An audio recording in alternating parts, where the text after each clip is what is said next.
Got my boy Steve and Jay will be in a minute. Put them horns up, man, because we look damn good this week. Fellas, hey, fans. First off, man, like, comment, subscribe. Please subscribe to the channel, man. Get us up there, folks. But we're gonna go ahead and just start this thing, fellas. Man, we got a lot to talk about. Week 1 is through the gates, man. A lot of bad football was played this week in the SEC. But prior to getting to the bad football that was played, how's everybody doing today, man? Doing well. Big game coming up this week for us. We're now in front of the country, Nino, this week. We'll get to that, but excited to talk about week 1. Everybody's product finally out on display. Some people's product looking sharp. Others people's product needs to be recalled. A whole lot of recalls are in order right now. Ty is extremely mad today because of the one of Sunbelt Billy, Coach Napier from the University of Florida. But we'll talk about that here in a minute. First, let's just go ahead and talk about Sunbelt Billy. Ty, I'm going to give you the floor on this one because you had a whole lot to say before we started this thing. Yeah. So for those of you that don't know, most of you probably do, we do a Bleacher Report college football pick'em show every Friday. I was the only one that picked Florida. So I'm the idiot. And I'll explain why. Because in my mind, it was like, okay, Miami's going to be talented, but if you were a team playing Miami, week 1 is probably the time to try and catch them. New quarterback, new running back with an offensive coordinator. How fast is that going to gel? Yes, it might be a veteran quarterback, but it's a completely different environment. And so in my mind, I'm thinking, okay, Florida has a lot to prove. They have a real tough schedule on the back end, so they need every single win they can get, not only for Billy's job, but for recruiting, especially against an in-state school. And it's not that they lost, it's how they lost. It's one thing to lose. We were talking about this in the green room. Texas played a great game against Colorado State. But you know what Colorado State didn't do? They didn't quit. Alabama beat the brakes off of Western Kentucky. You know what Western Kentucky and that head coach, they didn't do? They didn't quit. Miami made Florida quit before the game was out of hand. And that's the part that fundamentally pissed me off. I'm sitting there watching. One, I sat back, watched the All-22 film of Miami's offense against Florida's defense against Miami's offense 3 times today. And every time I watched it, I got more mad than the time before. Because Miami was better coached, better prepared, more creative, better across the board. They knew what Florida was going to do. I don't know who's calling the plays for Florida, but if it's Billy, fire him and fire whoever allowed him to do it. Florida has got some issues, gentlemen, and I think if you are Florida, you have to clean house. Yeah. Because this isn't working. And once again, it's not that you lost.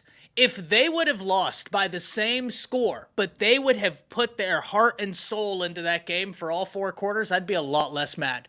It's the fact that you quit. Really, I think it's safe to say 2 minutes into the 3rd quarter, they quit. They were cooked. I don't know, man. I don't know that I've seen that in a rivalry game. Whenever, I don't know. It's perplexing. They need to get rid of Billy Napier. They're not winning. You remember we joked earlier in the season that if they win 8 games, they can build a statue of Billy outside the stadium because the schedule's that hard. Well, good news, Florida construction workers. You ain't got to build a statue. Because if they win 4 games, I'm going to be surprised. And then they had that damn Massey ratings thing come out, and it said that, what did they have, 2 wins they were supposed to get? But the most egregious thing is they had them scoring 14 points on Georgia, which made me mad again. I don't know. Oh, man. Steven, you over there laughing. Go ahead and say it, man. I mean, this is not even, I've been on the Sunbelt Billy Napier thing, and today, yes, he needs to be held accountable. I mean, but the entire, I mean, when you have the social media aspect, it's one thing to lose. And to Ty's point, boosters, let's talk about boosters, the people that contribute money to the program, the people that fund the program, they don't want to be embarrassed. Florida is now an embarrassment. And we kind of laughed and joked. And I don't remember the man's name that was in here a few weeks ago that was a Florida fan that really tried to justify why they were going to go 8-4. And we need his ass front and center. You're right. Get the gag. Because that not only, I mean, it's one thing to take an, I mean, if they had lost to Miami, people, I think we all can watch football, right? And I'm going to speak on it from this standpoint. Mario Cristobal and them, they did their thing in the portal, and they've accumulated, they got the right quarterback, they accumulated enough talent. His specialty, which is the offensive line, all he had to do was take care of the offensive line and let those weapons, Arroyo at tight end, Restrepo at receiver, George Brown, they're deep. Damian Martinez at running back, Mark Fletcher's still there at running back. The firepower Miami had was on full display, and they were clicking. Okay, let's not take anything away from them. They look like the best team in the ACC. But to Ty's point, there was no fight from Florida. That's on your home soil. The swamp used to mean something when I grew up. You weren't supposed to just go in there and do them like that. Regardless, even the Ron Zook days, they never got done like that in the swamp. That was crazy. And you know what? The boosters need to be held accountable too, because I'm watching Dan Mullen sitting on set, smiling like a Cheshire cat, because he's like, I won 30 games in 3 years and y'all fired me. And for what? You did all of this for what? I don't like in-season firings, but this is a unique case because the program is now. What do? Billy can't go and recruit mid-season now. What do you do if you're Florida? I leave that question to Chris and Nino. You hit Florida State's class. That's what you do. No, you still ain't gonna be able to get them because they're gonna be poaching from them too. Did you guys see the damn players from the U going over to the recruit saying, "Don't go here"? The guys who had official visits to Florida, mid-game, like, "Don't go here. Come to Miami. We run this state." That's embarrassing, man. Like, look, I'm with Steven on this. That is so embarrassing. Like, Florida might not win 3 games this year. Like, they might not win 3 games this year. And this comment up here that says that this Florida game and the Aggie game is going to be a dumpster fire, I don't think so. I think A&M's going to they're going to kill them. You know, at least I know what A&M's going to do. They didn't quit in that game, and they played a ranked opponent that was a tough physical opponent. Cal Field was still rocking, right? You know, it is what it is. Their offense isn't nothing, but their defense brought it. Like, defense travels. Florida just – dude, they just gave up, sat down, and said, let's go to the club tonight. You know what I'm saying? So they had a player after the game saying F this team on Instagram. Like, what kind of stuff is going on in that locker room, man? So, Chris, man. Nino, before we get to Chris, Nino, let me ask you a question. Yeah. Have you ever seen a Florida defense look that slow? Nah, ever man. In your life? Florida's always been – it's like Florida football is fast because they got all the athletes in state. Offense looks slow too. Everything it's almost like Napier didn't realize what state he's in. It's almost like he is recruiting like he's still at, Monroe. All right. It's like, no, you are at Florida.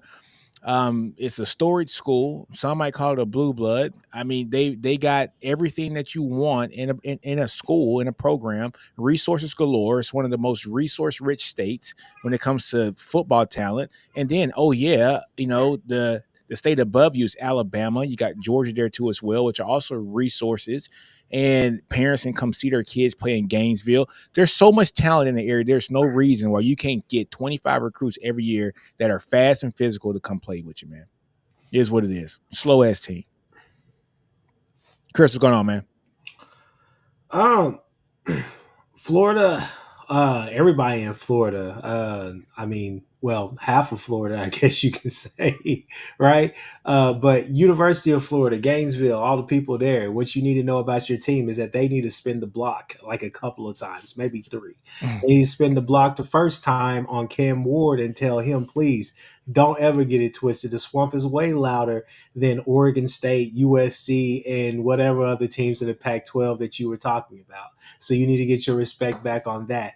You got to get that back in blood. Second off, you need to spin the block on 3, who updated the Florida season prediction to you winning 2 games this year against Samford and UCF. Which this UCF game is honestly a toss-up to be. I don't think they get UCF. I don't think so. Yeah, exactly. So you need to spin the block on them, okay?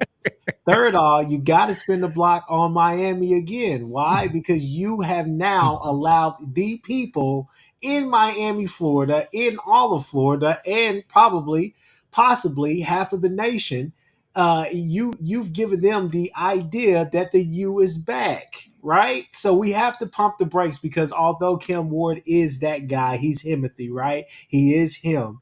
Cristobal is still on that sideline, so that is a to be continued story right there. That's a saga that is going on because they won't lose games on the field unless Cristobal is making boneheaded decisions. I think Ty would. Hey, Chris, can you pause right there on the Cristobal point, though? And Miami fans thinking they're back. Let's also make this really clear. As of right now, this is pure week 1 Kool-Aid overreaction. Miami think they run shit right now because Florida State down bad too. They do run Florida. They run as of right now. If you think about both Miami, let's call a spade. Both Miami and Florida State spent bread in the portal. They went ham in the portal. They did. And one school got it really, really right, and one school got it really, really wrong. Yeah. And looking for a refund. But hold on. Hey, Steven, I got something for you on this. Hold on, Ty. You know what they got right? The quarterback position.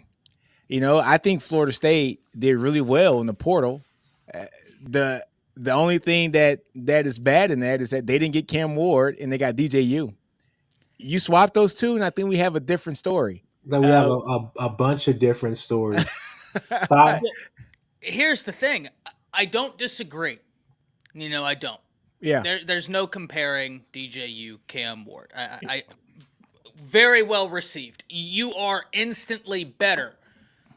But do you want to know why I don't know that if Florida State would they had 21 rushing yards.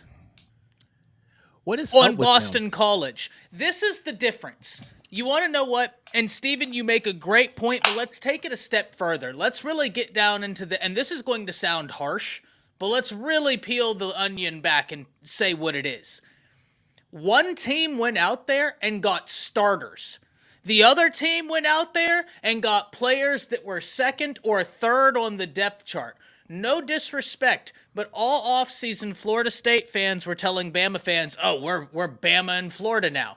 You got a bunch of players outside of Roy Dell. Roy Dell, I completely get. He graduated. He went over there. That's a different scenario. My heart bleeds for Roy Dell. I feel so bad for him because that offensive line is pitiful. But you have guys on that Florida State team that in the spring could have been competing at Alabama for playing time. I'm going to be honest, gentlemen. I don't think there's one player that left Alabama for Florida State, be very poignant here, left Alabama for Florida State. I'm not talking about Caleb Downs. I'm not talking about Isaiah Bond. They're ballers, right? They're not in this that left Alabama for Florida State that would be playing for Alabama right now. And Miami went out and got starters. That's so true. who That's you true. get from the portal matters. You have to respect what Ty is saying because Ty is humbling himself because he was a huge Malik Benson fan coming out of that JUCO. That's true. You got to respect Ty's point on that. But here's the point with Florida State. I know we're just kind of taking a detour right now. The fact that they're not featuring him as their number one when he's clearly their number one guy is truly absurd. They can't throw the ball. They can't run the ball. It's truly absurd what they're doing. I mean, I'm just being real with you. It's truly absurd, exactly what they're doing. But no, I mean, back to it. I guess to me, obviously, yes, you got to spin the block. But if I am in the Florida State, I mean, if I'm in the Florida locker room right now, this is coach speak, half of it, at least what I'm saying. Tunnel vision. You got to keep looking forward. You got to keep looking forward, right? But you're starting DJ Lagway this week. So I know it's against Sanford. I know whatever the case may be, but it's time. I mean, fans are already calling for it. People are calling for it. Billy, your job is on the line this year. I'm sorry. Because, me and my one last point. Me and my aunt, we were talking about this, I think, Sunday, Monday, whichever one. And he brought up a good point. He said, at the end of the day, we can laugh and say, "Oh, well, that $25 million buyout that Billy Napier has, that's a lot." That's probably not a lot for a school like Florida. Florida could probably get that situated or figured out to where they can either pay that off or pay it over time on the back half of the contract or whatnot, right? So I don't know. I think Billy is real. I think he's on the hot seat. I really do. I think he's on the hot seat this year. I think he's going to have to get something figured out because I just don't see them. I don't see them coming back from this. And the thing about Florida is that just, I don't know. Like, when they got that interception, you felt like, okay, cool. Yeah, no, this would be a game. And then it never materialized into that. So it never felt like it was a competitive game from the get-go. Right.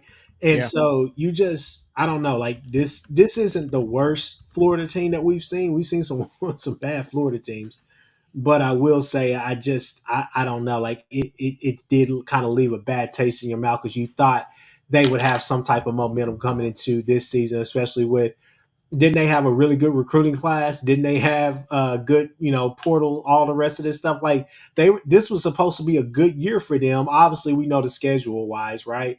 But this was supposed to be, a year where, hey, maybe they can go out there and make something shake, be bowl eligible. And now it just feels like all hope is lost after game one. And that's crazy that we're even talking about that. Chris, the spread on the Florida game was what, 2.5? Yeah.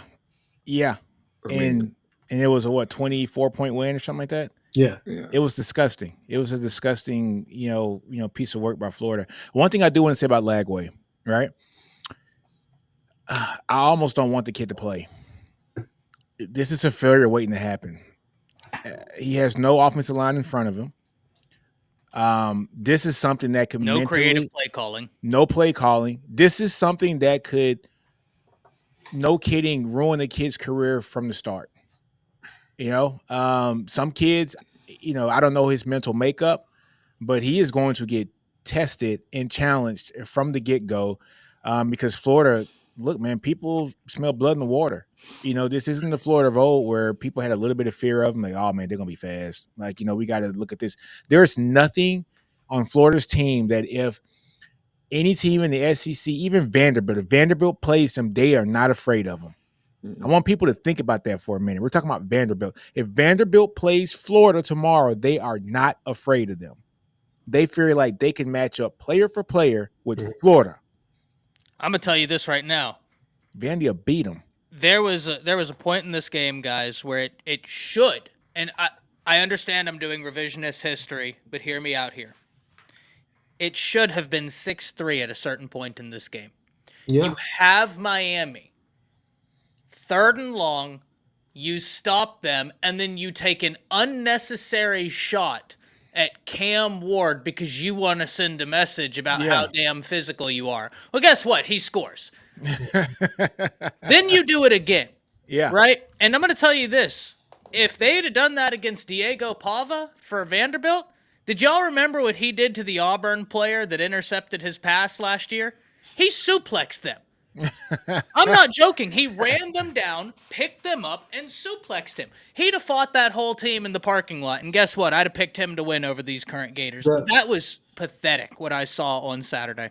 The thing that should piss you off as a Florida fan is this right here. Everybody on this panel has watched Cam Ward. I know I've been a huge fan. You can ask my uncle about it because I told my uncle, I said, hey, there's a kid up there at Washington State that is setting the world on fire and nobody's paying attention. He's keeping them in games single-handedly by himself. I've seen Cam Ward go out there and play all types of different ways. I've seen him go out there and look just like a pro style quarterback. I've seen him go out there and be mobile, be a dual threat. But I've also seen him against Florida go out there and play like Patrick Mahomes, playing backyard football because he just felt like he was in the zone, he was hot, and that he was downright the best player on the field, and he was better than their entire team. So if you go back and watch that game, hopefully Ty back me up on this with him rewatching the game. Cam Ward was out there playing backyard football against them. Some of the passes, some of the different things he was doing, he's not necessarily going to try that against good teams, against really good competition, whereas elite, every play matters. He's not going to sit there and run 5 yards going left, then turn around and throw across his body a slingshot, sidearm throws out there. He's not going to do that against elite competition. It'll come up in spots, but it's not going to happen as much as it happened in that Florida game. Florida really has to look at themselves in the mirror and say, hey, what are we doing? Because one thing you always count on Florida is that offensively, it may be a little bit stagnant, but their defense is going to make you work that field at some point, at least at home. And that just didn't happen. Nothing. So, yeah. Hey, man, Florida's cooked right now. Billy Napier, I'm with Steven. I've never called for somebody to get fired midseason, and I don't like to call for people to get fired, but he signed a $51 million fully guaranteed contract. He'll be fine. He won't have any missed meal cramps when he gets fired, so he'll be fine. Florida has to recover from this, man, and when it comes to recruiting, they're not going to recover from this if they keep him as the head coach for the entire year. And I don't want DJ Lagway to play because I think he's going to be damaged goods at the end of the season if they start this kid the entire year with that. I'm just going to be honest with you. But we spent about 30 minutes on Florida. We can talk forever on Florida because just how horrible of a team that they were. But look, I want to go on to still some somber news for the SEC. Yeah, let's talk LSU versus USC. I got you. Hold on real quick. I want to start this one off, Chris. Really good game. I mean, a really good game, a close game. And I must say, both defenses from both teams highly impressive compared to what I thought they were going to be. Much improved. USC, give Lincoln Riley a hand for the defensive staff that he put together. That team was flying around the ball. So was LSU's defense. Both teams' defenses looked extremely well. Somebody had to lose the game. The Tigers lost the game, but a great game overall. Nussmeier did look good. He had a couple, things at the end of the game, but it was towards the end of the game trying to make some hero ball. LSU's LSU, man. I mean, Ty says it all the time. I'm never worried about wide receivers for LSU. Jay says it all the time, too. They just pick out wide receivers from the street, and those guys come out to be 1,000-yard guys. The rushing game wasn't bad. I think there was still some meat on the bone there for them, but I was highly impressed with both teams' defenses. Somebody had to lose the game, and it was the Tigers. But yeah, Chris, go ahead, man. Okay, so Nick, I'm just gonna tell you, just hold your horses on that real quick. Okay? Simply because of this right here. First off, people, if you see me on my channel and all the other channels that I've been on, what did I do this week? I picked yet another game. I tweeted it out if you guys saw it or whatever. I did pick USC to win this game. There are 2 times, and I'm going to be fully transparent here, okay? There are 2 times that you do not want to play Lincoln Riley. First off, that is in championship November, whenever he feels like he got the juice and he feels like he has a good team. Because we all know his defense philosophy has always been, I'll just outscore you, regardless of what my defense looks like. Second off, and we know that because of the track record, so please check that. Second off, the other time that you do not want to play Lincoln Riley is when he has all the time in the world to prepare for you. Because those same looks that he will allow you to sleep with, he's going to turn those into trick plays or add some type of wrinkle into the offense. That's what Lincoln Riley does early on in the season. And a lot of big games, maybe not the playoffs, but a lot of big games, he's pretty damn good. He's went to Ohio State and won before people. Now, the only thing that I would say is hold your horses, Nick, because we've seen this before where OU fans fell in love with the new DC and everything was fine until it wasn't, right? Until we got to to play elite teams, to play better teams, right? I don't consider LSU being that. LSU looked the same that they look as if nothing had changed from the year prior, except for the fact that they can't rely on Jaden Daniels to make plays, extend plays, do different things with his legs, not just his arm. I'm gonna disagree with you on that one, man. I disagree. Nussmeier is not the same guy. That defensive secondary, different things like that. A lot has not changed on that team. They're still not yet elite. I think they're going to be a decent team in the SEC, but I don't think that they're elite. I don't think they're good. Coming into that game, the fact of the matter is it comes down to the same thing it always comes down to with LSU is Brian Kelly going to get outcoached? And he got outcoached. That's what LSU fans were all talking about. I woke up. I remember I went to sleep. I got on a Twitter space for LSU fans. So many people in there. They didn't stop until 3:00 in the morning. I woke up at 3:00 and they still were going. It was crazy. But the fact of the matter is that I think that this was a good game. This was a solid game. But I got to hold my horses because I got to see more of this sample size from Lincoln Riley because I've seen it all before. Trust me, we OU fans in here know we've seen this before. Well, hey, Chris, who was the only DC that he had at OU? It was Grinch, right? It was Grinch, and then it was Mike Stoops as well. Mike Stoops before Grinch. Yes, but Mike Stoops was a holdover from his brother. I think we can all say that, right? So we all know what Stoops was. That doesn't change anything. They were winning with him, but he was still a holdover from his brother. I don't think Riley would openly say, "Give me Mike Stoops." I'm pretty sure that was a holdover. Now he did go and get Grinch, who Ohio State fans were glad to get rid of Grinch. I think we're all kind of flustered on why he picked Grinch as his DC, and then when he went to he sucks. And then once he went to USC, we thought this was the perfect time to exit the marriage, right? I don't know why he brought him. Their new DC, man, he was at UCLA, like for the past few years, and UCLA's defense was a top 10 defense. And I got some numbers for you. Yeah. Hey, Todd, tell him, man. This Washington State, Grinch was doing things as well. That was 2013. Yeah. That was 2013. Recency. He inherited I get the recency bias, and you could disagree. I'm just saying, we've seen this story before. OU fans have seen this story before. You got to have a larger sample size in just this one game against LSU with Brian Kelly. I agree with you. I agree with you. You got to see more of a sample size. I get it, Chris, but you also have to look and see that this defense looked a lot different than Lincoln defense of the past. I've never seen their defenses fly around the ball like this. Let's just keep it honest. You're an OU guy. You watch your defenses. No, I'm acting like Nick Benito and him don't exist. That's crazy. I didn't say that. I didn't say that. I'm talking about the defense as a totality, Chris. That's cool. As a totality of a defense, man. This defense looked pretty damn good. I know you don't like Lincoln Riley. We get it. It's nothing about Lincoln Riley. I never said anything. I didn't say anything piss poor about Lincoln Riley. Okay. What I'm telling you is, before you sit here and your claim to fame is that USC is going to have a great defense this year, buddy, you got to look at the sample I said they look much improved. They look much improved. I know that you don't know. You weren't an OU fan. You didn't sit there whenever we were going through these whole resurgent periods. I'm telling you, acting like Benito and all of them didn't. I didn't say that. I just said USC's defense. Here's the issue. Who was the guy formulating? No. But here's the issue. Here's the issue with that. You're right. Oklahoma, there were times where y'all had great defensive players.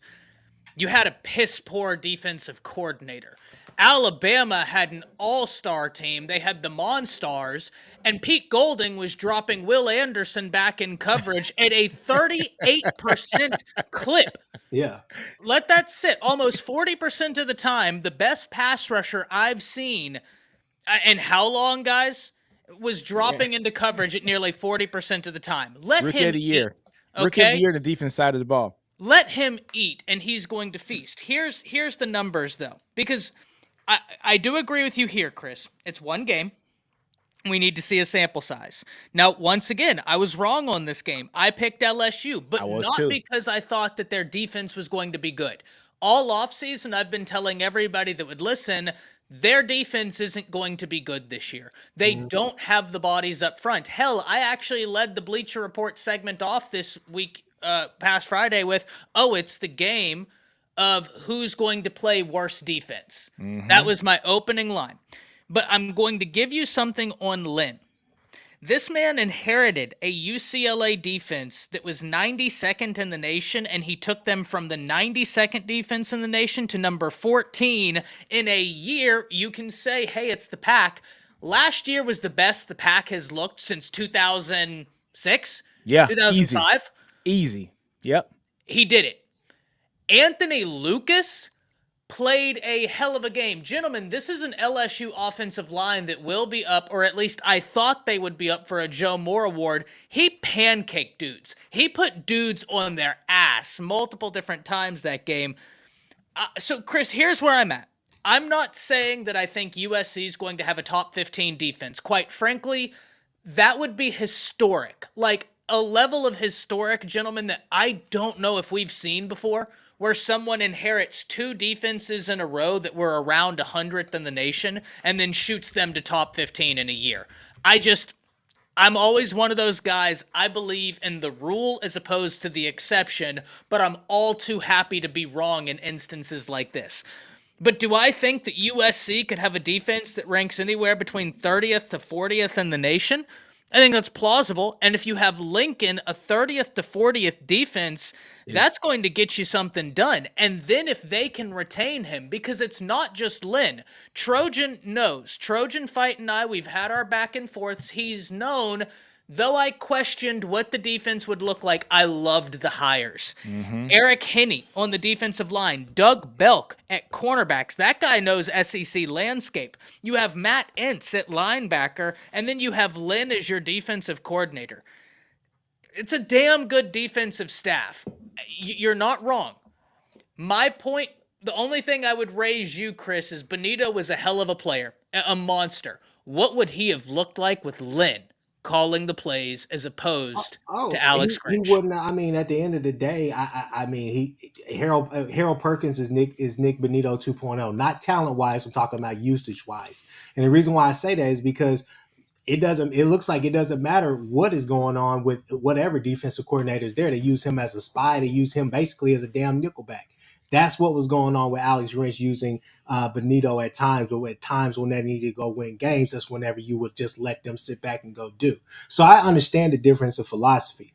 I'm not saying that Lynn is a bad defensive coordinator or this and that. I'm just saying when it comes to Lincoln Riley teams, I got to see them 7-8 games into the season, or at least 5 to 6 games at the very least, before I sit here and say, have an overreaction like, oh yeah, no, USC defense is going to be good. Fact of the matter is that you guys know it. Everybody on here should know it. I've said for a long time, Miller Moss is a really good quarterback. Miller Moss can run Lincoln Riley's system. I called that game. I said USC would win. Reason why? Because I don't trust Brian Kelly. Brian Kelly to me has lucked out in some big games recently, in some of the games that he's won. They've played the game of their lives to beat that Bama team and all the rest of that. I don't trust Brian Kelly. I knew Brian Kelly was going to come in here and make some crappy decisions, some crappy play calls. They still look like they don't necessarily have a good run game as far as that vaunted O-line. Defensively, I was like, it looks like you're getting a better rush, but okay, what about the secondary? They're still making really, really good plays. Outside of Kyrie Hudson, who was out there, and shout out to that dude, but outside of Kyrie Hudson, who was making crazy catches, everybody else was just doing what they normally do out there. And I mean, you were just picking on people because you had length on the outside and they were just running right past those guys. So I didn't really see what the difference was with this LSU team and last year's LSU team. So I put this all on Brian Kelly. To continue what I was saying about Florida, same thing about Brian Kelly. You got to spin the block. You got to go back and get it back in blood, because y'all did a lot of stuff out there that just made y'all look downright bad. And so, like I said, this game boiled down to the fact that Brian Kelly got out-coached, which that's the reason why I gave USC the advantage, because I knew Lincoln would come in here and call a hell of a game against them. Not necessarily that he was scared of them. I didn't necessarily see their defense playing like that for that game at least, but I did see this game being whoever gets the ball last and whoever can score really well, that's going to be who wins. And so I gave that advantage to USC, because anytime the game was going to push mid-20s going up to 30 balls, 30 plus points per game, 30 plus points in the game, I already knew that was going to be Lincoln's alleyway. I already knew Lincoln was going to win those games. We got Jay. Well, hey, Chris, I just want to say one thing. I know you're an OU guy, and I know you brought up, Nick Benito. I get it. Nick was a great player at OU, but you're talking about a guy who coming into a school and as a recruit. I'm not comparing Nick to Harold Perkins. Harold Perkins is the top 10 player in the country coming out of high school. I said usage, not talent. I think everybody on the panel will agree with me that usage-wise, there's times where you sit there, especially last year, but coming into this game here, you still saw him doing the same thing. He looks like he's going to blitz and he's dropping back. What are we doing? We're talking about how USC's defense looked much improved, and that so did the guys from Baton Rouge. So LSU had a good defense as well. Somebody had to lose the game. LSU lost the game. It was a good game, and both teams' defense looked much improved from last year. Can I jump in, please? Because I've been listening to just craziness for the last almost 20 minutes. Hold on right quick. I got a lot to address. I love to hear what you have to say. Go ahead. Hold on right quick, man. We got a $20 holla, man. Appreciate it. Thanks for everything, man. Love to, their fans and the money, man. Appreciate it, brother. Go ahead, Steven. Chris, you're in this camp, and I hear it in your voice. I hear it in your analysis. Not all of you are like this. We'll see what Jay has to say. But you guys are in this camp where you are so freaking emotional when it comes to Lincoln Riley that you cannot provide objective analysis about what you saw because everything is jaded based upon your experience with Lincoln Riley and XYZ and all this type of stuff that you cannot even sit there and analyze a single football game based upon what actually happened. USC LSU was one of the better football games, if not the best played football game that I saw in week one. Because week one is always going to be a mess. It's everybody's first games. It's a neutral site game. I actually thought it was a pretty good football game in terms of play. Thought both quarterbacks played very well. Miller Moss and Garrett Nussmeier. When you look at the defensive coordinators, both teams are feeling good about where they're at. If I'm LSU, I'm not flinching off of what I saw from Baker and what they did on that side of the ball.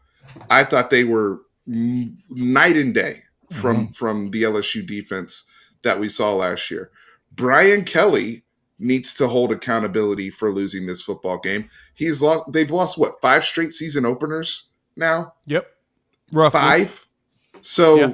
3 under Brian Kelly, 5 total. 3 under Brian Kelly. They've lost 5 straight season openers. Now, I understand Florida State was really, really good last year. Losing to them, in the grand scheme of things. 2 years, like that's, and those were 50-50 ball games. USC LSU was a 50-50 ball game.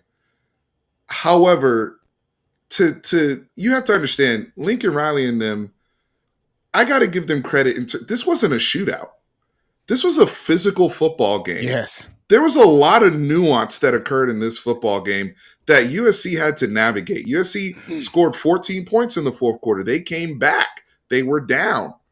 There was times where they had to bow up in short yardage straight up, right? Multiple times where it's 3rd and 1, 4th and 1, and their boys came through on those snaps. I got it. Like, that's something that permeates throughout your football culture. That's not just a one game, one-sided thing. I mean, yes, they got to prove it out over the course of the season, especially in the Big Ten, new conference. That's my main freaking point right there. I fail to see the logic in what you're trying to sit here and tell me that I'm emotional about Lincoln Riley when I just said, hey, I knew he was going to outcoach him. I knew that. I can't even hear Chris. So let me go ahead and leave out and come back. What are you talking about? Like that, I fail to see the logic in that. You're sitting there trying to categorize me in this whole that's just stupid, Steven. Come on, man. Hey, well, that's your opinion. That's crazy. I'm sitting here. That's your opinion. You guys, Because you guys have been on this damn narrative about Lincoln Riley. Larger sample size. This is just what he does. And these backhanded compliments. It's okay to say, hey, Lincoln Riley, good job. It's okay to say that. You guys can't say Lincoln Riley, good job without having some backhanded comment. Herman, Strong, all the rest of them. But I don't like all of that.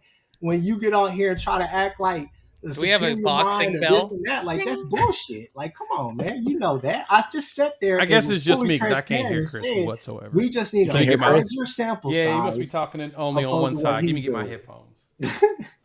Like, I just said we need a larger sample size. We sat there during the Houston game when they played game 1. Oh, man, Grinch, Riley got it situated. This isn't Houston. Got that. Like, come on, man. But my point is LSU is better. LSU had the number 1 offense in the country last year. Granted, a lot of those got Malik Neighbors, Jaden Daniels. I understand they were not there. That offense is still going to be really freaking good this year. Yes or no, Chris? Is LSU's offense good? They'll be good. Can't hear anything. That's funny. You said they'd be good. I said they'll be good. So. Yeah, I just said it. I said they'll be good. No. So let me move on. Let me make this point and move on because you're just going to be you're gonna feel the way you feel. I'm not going to argue with a brick wall. Move on, Steven. Move on. They're going to win their next 4 games. LSU is. They're going to be fine. This is more of USC won a big game that they can stamp on their resume that will help them if they become contenders within the Big Ten. That's what I wanted to say.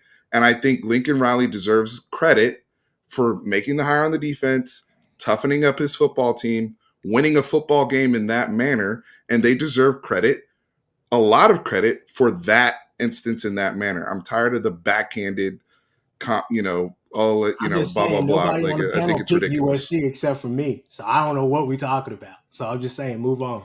I'm good. I'm ready to move on. I made my point. Move on, because I'm just saying I'm the only one on this panel that picked USC. So, yeah. So, hey, so Chris, if Lincoln needs a extra time, and we got to see this more happening throughout the season. So what's your thought on Jackson Arnold? Is this one game just a referendum on what he's going to be?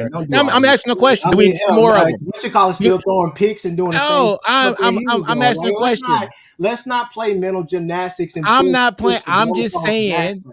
Only thing I'm saying, Chris. All I'm saying is nobody on this panel picked UXC. That is true because I thought USC's defense was not going to be able to handle the offensive line of LSU, which is probably the most experienced and one of the best offensive lines in the country. They played damn good and controlled the lines of scrimmage, which is something that we haven't seen Lincoln Riley teams do. Let's just be honest. And they did a damn good job of it in this past game. And you got to give credit where credit's due. Chris, you've known me for years. You see me come here when OU has a great game. I will compliment them and say, you guys, hey, it was a great game. You guys played well here. You guys did that here.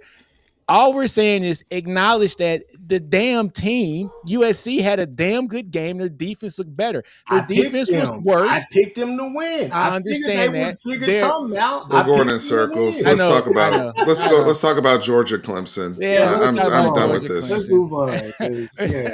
Y'all. We're talking about Georgia Clemson. Well, I haven't got to give my comments. Yeah, go ahead, Jay. Y'all haven't let me give my comments on the game. So, Jay, before you came in here, right, just where I was at is I was like, listen, what impressed me most from USC's defense is the fact that multiple times throughout that game, USC's defensive front put guys on that offensive line that will probably be up for a Joe Moore Award on their ass. Like, Anthony Lucas played really, really, really well. And I was just like, listen, Lynn took UCLA's defense from 92nd in the nation to 14th in 1 year. Now, I'm not saying I think he's going to replicate that. In fact, I don't. Because that would be to do that twice would be historic. Though, listen, I'm always happy to be wrong in these instances where history is made, right? Fair. I think that we're looking at a USC defense that could be anywhere from 30 to 40th in the nation, and even that would be an incredible turnaround. That's kind of how I looked at it, but yeah, very interested to get your take on this. No, I am in the exact same boat, man. I think that, Lincoln Riley has a defense now, right? I think Millen Moss played well. He played as good as he's going to do because LSU is supposed to have a solid defense this year, finally, right? You bring in all of these new coaches. You bring in all these new staff members that's supposed to help replace and improve what you came from. They were like 120th or something in defense. Yeah. They were ass last year. And they looked better, but Moss was making some big plays. If there's any criticism I could truly give in this game is I don't understand why the hell LSU did not kick a field goal to start the game. Yeah. Why did you go for it on 4th and go? If he would have kicked that field goal for the majority of that game, because most likely the way the game went, it would have stayed on a similar course.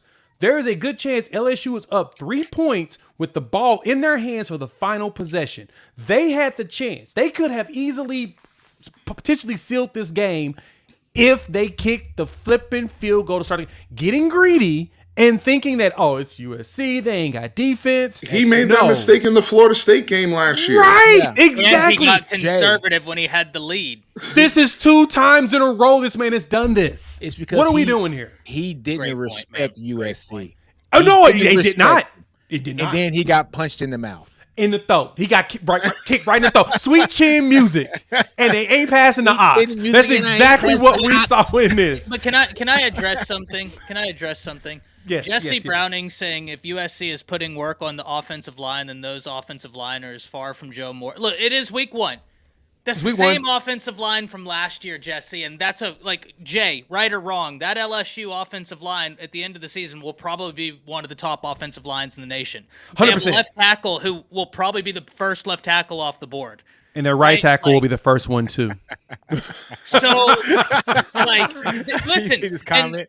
Now it's that's what I mean, Jesse. I do agree. It's only week 1.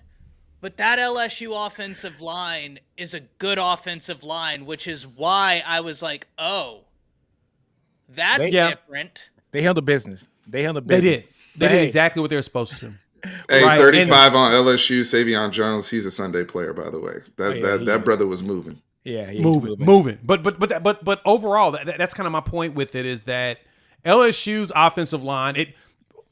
I get where anyone would say they feel like that line is suspect because they allowed Lincoln Riley team to do that to them. And I totally would get that. That is a fair statement you could give me, right? This isn't 2017 where you're looking at Riley coaching somebody else's recruits. These are now his players. So I would totally understand it. It's no different than people questioning Oklahoma having a defense now, even though we have a coach that's known for coaching defense, right?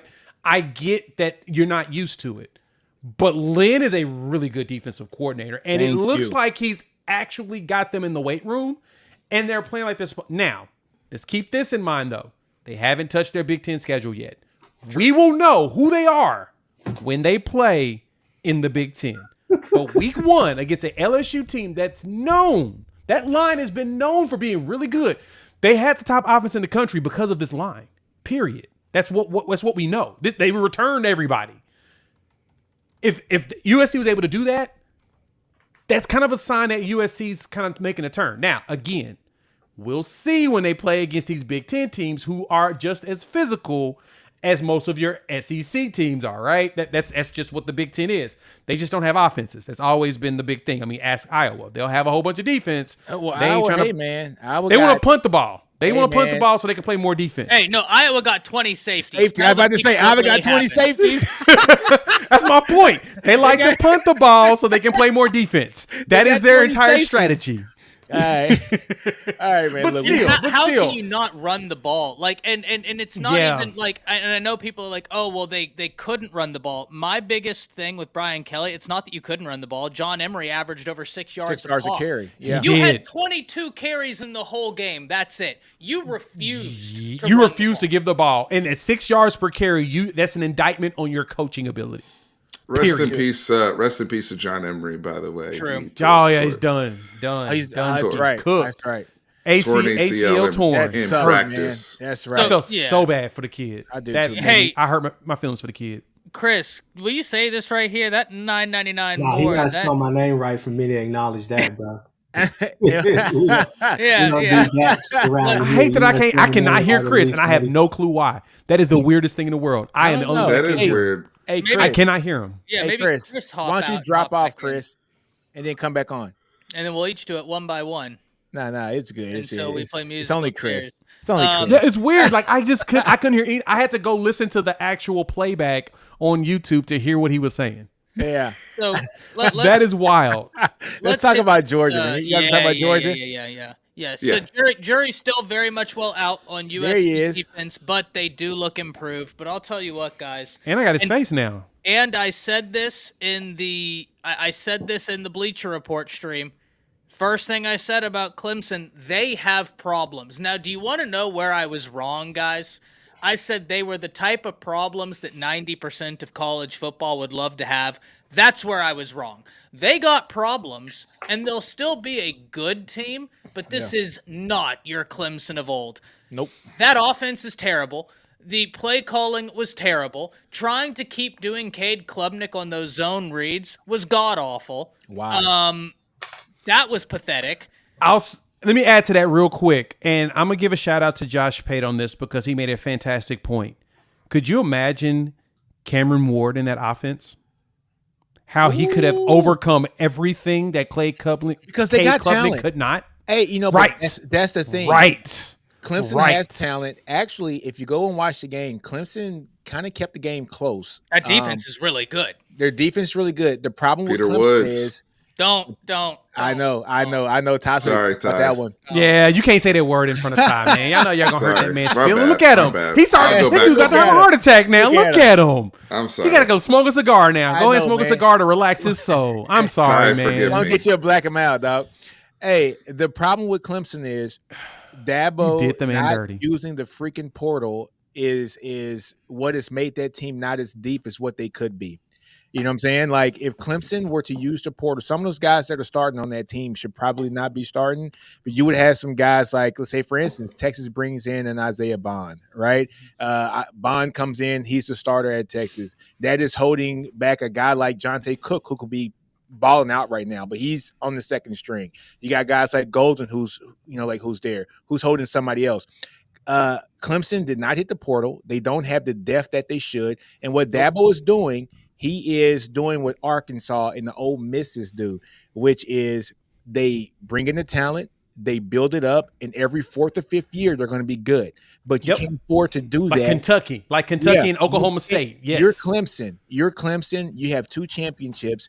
You've had 2 of the best quarterbacks in college football over the last 20 to 30 years on your team. You can't afford to do that, Clemson. You got to get with the times. You can't have a good team every 4 or 5 years. Mm-mm. You're making $10 to $12 million a year, Dabo. Your job is to be good every year. You got to be good every year and be expected to compete in your conference and win your conference every year and go to the playoffs every year. Chris, go ahead, man. I had a Clemson fan tell me one time that they wouldn't miss Venables. They wouldn't miss all those guys. And that's not to sit here and say that Venables is all world or this and that. It's simply to say they lost freaking T. Higgins, guys that they were getting like Mike Williams. Obviously, we can talk about as Nick would love to say, transcendent quarterbacks that they had as well. But when you're losing your best recruiters, guys like Bates and Venables, guys like that who are on your staff, whenever you have that whole philosophy that you have and where there's a team recruiting, not just one single guy on the recruiting trail recruiting that kid, when you're losing those guys right there, you lose. Now, that's not to say that Clemson has lost crazy steps on defense, because Clemson's defense is still, I mean, for the first part of that game, they played really damn well. The problem was just kind of like in the Texas A&M game. You got to do something offensively, because at some point they're going to break. They can't keep this wall up that you want them to have up, right?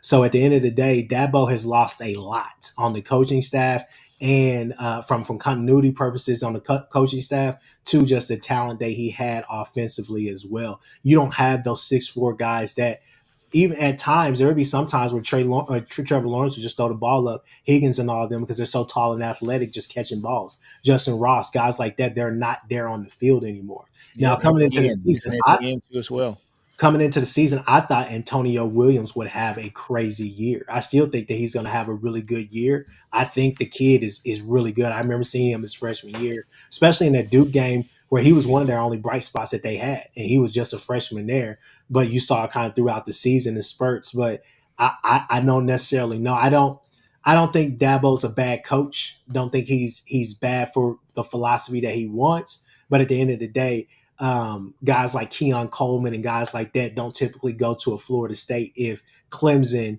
is on top and Clemson is doing what they want to do. So the fact that you missed out on them, I mean, we could go back to Cam Ward. There's a lot of guys. Because Klubnik, as good as we thought he was coming out of high school, absolutely not. It's just, let me jump in there. Let me jump in. I don't know. Go ahead. I want to jump in on the Klubnik thing. Go ahead, because I have a few thoughts here. So, Cade Klubnik, I do not recognize you. The guy I saw at Westlake, the guy that was, going undefeated, even Westlake, they were loaded at that time, and they were spamming Jaden Greathouse and all this type of stuff. Like I get it to a certain degree, but like him, even athletically, I don't recognize him. At all. He reminded the people over at 247 as Zach Wilson. Yes, that tells me enough. That tells me enough. But I want to say this. I want to say this though. Clemson is doing a horrible job with quarterback development. These guys are coming in there and they're their best their freshman year. DJU was his best his freshman year when he had to replace Trevor Lawrence for a game. That was the best I've ever seen DJU really actually look when they played the game at Notre Dame. Trevor Lawrence. Let's go back to Trevor Lawrence. He was best his freshman year. Could you actually say that Trevor Lawrence got better at Clemson as good as he was? He regressed. He did. So was it him or was it? And that's Stephen. This is the question. The many questions. Losing Tony Elliott and Jeff Scott. Yeah, was it the offensive? No, that's what Stephen's getting at. Everything that you're saying, I don't disagree with you on. But Stephen, is the issue that Dabo won't let go of control of the offense because I don't know what Garrett Riley is calling. That's not Garrett Riley's offense. It's Chris, not Garrett Riley's system. No, that is so true, Chris. I was thinking the same thing. I was like, this isn't the Riley system. Like once I saw that game, I was like, what is this? What is this? And also, man, hey, Stephen Houston, I wanna talk about this comment. They don't miss, Venables, which is look, man. I'm not going to sit here and talk a mess about BV. BV is one of the greatest minds in this generation of defense in college football. You got to get him in his props. I'm not going to say that they don't miss him. Of course, you can't have a guy like that who's been the continuity of the program on that side of the ball for years. The guy leaves and takes another job, and you don't miss him, guys. Let's call a spade. Right. Well, and can I raise you one on this? Yeah. And then I want to pass it back to Stephen. And Stephen, I apologize for this. Yes, I have a goldfish mind, and if I don't say this now, I'm going to forget. Which you miss because Clemson is very lucky that they lost a guy like Venables and then got a guy that's still a really good coordinator. Yeah. Mm-hmm. But they missed the recruiter that Venables was. Did y'all know at one time when Venables was there, they had Jahad Campbell, Dalen Everett, and Keon Sabb in that class? I don't know if y'all just peeped Jahad Campbell. He's going to be a day one draft pick. Keon Sabb just started off the year with 2 interceptions, and Dalen Everett's out there doing his thing. When Venables left Clemson, all 3 of those guys left the class. Mm-hmm. That's the difference. Yep. Right? Exactly. Difference makers in the class. But that's the depth that we're talking about now, right? So you think about what if those guys were still at Clemson who are taking somebody's spot on the defensive side of the ball. Now those guys who are playing right now are your depth. That if something happens and these guys got to, they have to get expelled in the third and fourth quarter, you don't have Georgia run the game up and score 28 points in the second half and only score 6 in the first, right? They don't have the depth and the offensive side of the ball, like Chris said. That's not a Riley system. I don't know what the hell that was. And Dabo's in some trouble, man. He's in some trouble. He's been in trouble for the last 3 years. And, I don't know. This isn't the Clemson that we're used to. Is Dabo just a product of the quarterbacks that he's had, the transcendent quarterbacks he's had?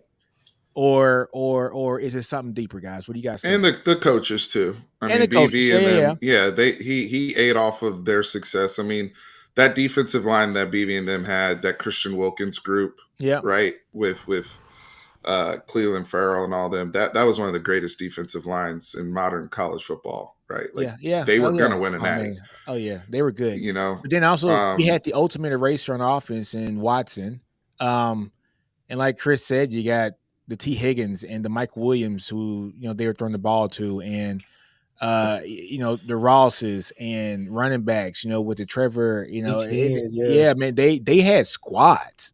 I mean, they had absolute squads, right? There's still some talent. There's still some talent there. Like Maffa's not a bad back. No, they have a mix of hangover talent and talent that they've recruited. And that's what I'm saying. Defensively, I'm not saying that they've missed a step. They're still running the 3-3-5 to perfection. Hell, as an OU fan, I think I can speak for some other OU fans. When we were running that shit, we were looking at them like, oh, okay, so that's what it's going to look like, right? That's what it's supposed to look like. I mean, I think if we're just being fully transparent, but the fact of the matter is that, like I said, from that missing those big recruiters, not just BV but Bates. Yeah. I mean, missing those in-house guys that you had there that are now on OU staff, the Zach Alleys and all these up-and-comers or whatever that you guys saw there getting tapped now for these jobs. They were able to overcome anything that Tony Elliott, the other guy that was before him, or, now. But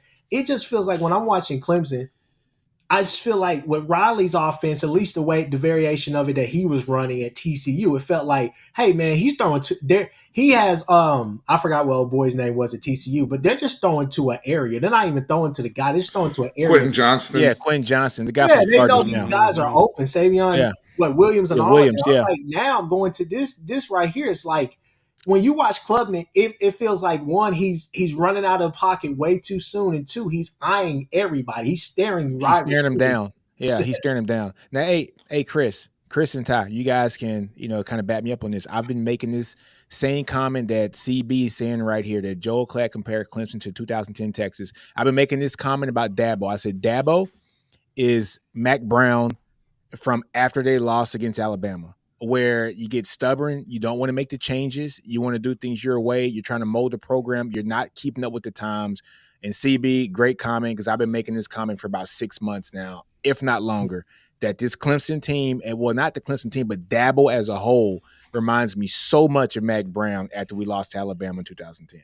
He's going to have to clean it up in a very suspect ACC. That's the only thing that might save him. That conference right now, after Virginia, shout out to Vanderbilt and what they exposed with Virginia Tech. But I want to say this. I pray to God they're better at football than they are litigation, because those lawsuits aren't looking any good either. I do want to say this, though, because we are the SEC Connect, and we need to talk about Georgia. Because, talk about Georgia, because we need to talk about Georgia because the stink of Clemson, masked us from some real things that we were noticing about Georgia that we were all texting about, right? Like, they obviously miss Bowers and Ladd McConkey. Like, there's no secret. We know that they have brothers on suspension, right? And shout out to Ty. Ty said that Frazier would step up. At running back, the freshman, and he did. And they eventually got it going, and they won the football game handily. The defense is on point, as it always is. No doubt about it. I want to emphasize, though, that Georgia looks beatable. Very. If you're really good. They look beatable. Okay? This is not the Georgia from a couple years ago, even with Stetson and all them. They were really slow to get it going. The defense is still legit. Don't get it twisted, okay? And they're going to be a tough out for anybody. But I wasn't overly impressed with Georgia, especially offensively, watching that football game, me personally. Yes, Steven. Go. Well, I'll just say this very quickly. As a Bama fan, I'm happy. And it's a double-edged sword, but I'm kind of happy that Bama plays them earlier in the year than later, because Bama's undergoing a lot of new as well. But this is the schematic matchup between DeBoer's offense and Kirby's defense is going to be fireworks. Let's be honest. Same thing I've said about Sark and Georgia, right? Like that's going to be must-watch TV watching that battle from the schematic standpoint. But I would rather play Georgia before they start figuring things out offensively because I'm not sure about the wide receiver talent. I'm not saying those guys are bad. They're good. But they don't have, they don't have some of the previous guys they've had on the outside. Delp is still damn good. He's still an issue. I'll stand by that. But I would much rather play Georgia earlier than playing them later in the season when they do find some of those guys. Yeah. I agree. When they step up. Now, the flip side, if you're a Georgia fan and you're listening to this, is, we get to play Bama before the offense is like they're still implementing wrinkles and the defense because Bama's on a full transition. And you're 100% correct. You're 100% correct. It works both ways here, right? Like you'd rather play each other right when they are. But love that. I agree. Defensively, I got to give a shout out to Malachi Starks. Holy hell, dude, man. That interception. Oh my God. He's a hell of a player, man. And just hell of a player. Man, hey, I'm so glad Caleb Downs decided not to go to Georgia because that would have been just nasty. Imagine. I don't want to. I would prefer not to. No fly zone. Can we just not even imagine it? I am so glad that did not happen. Malachi Starks and Caleb Downs would have been just god awful good, but thank God that they did what they did to Josh Downs. Yeah, shout out Kirby. Exactly. Ty, now you know that I was talking to what was it, Coach I? Yeah, was that Coach the one? Yeah, you know that I had been talking to Coach I about that. I've been in his ear about that for the longest because. Again, I'm gonna take this out of Nick's book because Nick would love to say this to me a few years ago. When you lose a transcendent guy like Bowers, and then you expect just to be this top offensive team and running, doing all the rest of this stuff. I say transcendent quarterbacks. I know, but I'm using the word though. Chill out over there. Chill out over there. You got to understand what I'm doing. Anyways, well, when you lose a guy like Bowers who's running jet sweeps and all the rest of that stuff, I mean, come on, man. You're not. I don't care how good your tight ends are. You're not replacing that because you ran none of that during that game, and Clemson's defense is good. Clemson's defense is very good. They have multiple guys on that defensive front who will be playing on Sundays, right? And I'm not going to say one of the names, but you already know. And the only thing that I say this is, man's hurt. He's so hurt. Are we overreacting? Are we overreacting to the offense because ETN wasn't out there? And the reason why, but I don't know. I don't. That's a caveat I threw out there too, Chris. Well, you can say that, but here's the exception to that is the fact that we all know on here that Kirby is going to run at least 3 or 4 running backs into the ground this year. We already know that rotation is always deep because they will come out there running 3 straight plays with like Milton and then come back with Rod Robinson is Cook, right? Yeah, I'm just talking about like pass players, but they will do that. We know they will do that, but I think they have the speed. They've always had the speed. They've always had all of this on the perimeter. I just have never seen them let it go because I feel like I don't necessarily know if Bobo is going to do that because they were like it's not a sexy offense. It's very much like what I call a factory offense, where it's just like it's like an assembly line offense, right? Where it's like, okay, this, then this, then this, then this. It's not sexy. It's a system. Yeah, it's a system. It's like Bill Belichick, just boring and just boring go out system, there and but it works. But look, this is like so this actually brings to this comment here, from Steven, where it says Georgia always looks beatable. They don't blow many teams out. Auburn and Georgia Tech had them on the ropes last year, and in the previous years, Georgia is true. Kirby is built like how Saban built his teams prior to getting the Sarks and the Lane Kiffins, right? Where Saban would dominate you and win games 21-3, and you're like, that was a horrible game to watch, but it was dominant, right? Like even like the LSU championship game. That's a good analogy. Where like LSU didn't cross the 50, but like one time the entire game, and it was like it was a boring game, but like the final score is what, Todd, 21-7 or something like that. I mean, it was a boring game, but it was a dominant game from Alabama. And that's how Kirby has built his teams, in my opinion. So they never look overly dominant unless they play like Lane Kiffin, where they went, what was that, 2-17 last year? I'm just scared that we see more of what we saw in the Jake Fromm years than we've seen with these other teams that have been just, imposing on other teams. That's just my thoughts, offensively at least. It's going to be interesting, though, because one thing about Georgia, we know that the talent's there. The defense is going to be the defense, right? Georgia's going to always field a great defense. This Kirby's calling card.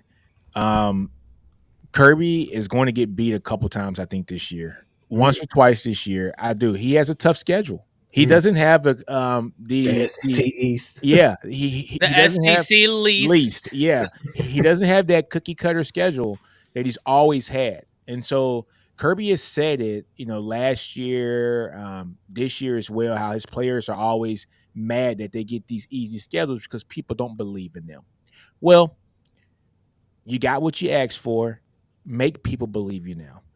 Okay, so look, there is no SEC league schedule anymore. You're going to have to play all the big dogs this year. They got a tough schedule.